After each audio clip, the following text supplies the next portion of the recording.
I wish I could do that, but you know.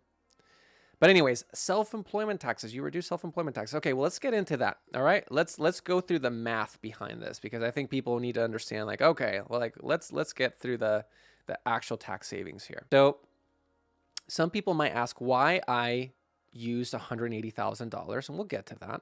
But let's pull up our little spreadsheet over here, and let me zoom in. So this is essentially a self-employment or FICA tax calculator. So this individual that's making $500,000 a year, all right, he did nothing. All right, guys, this is someone who just started their company. And this is actually a lot of people out there. I'm very surprised of people who just, you know, year one, they make 100K, and then they go from year one to year two, and they either triple, quadruple, 5x their income in the second year. And that's typically the trend in when you start your own business, is that year 1 and 2 are like okay, like typically year 1 kind of sucks.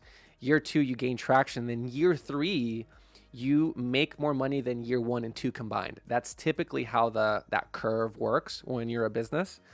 For some reason in year 3 people just kind of see you around, or just see you're available, and like word starts to spread. You start to see the payoff pretty much in year 3, right? A thumbs up for business owners out there. Is that the case for you guys? I've seen that mostly in my clients, is that year 1 and 2 is like okay, and then something happens in year 3 where things just like exponential growth.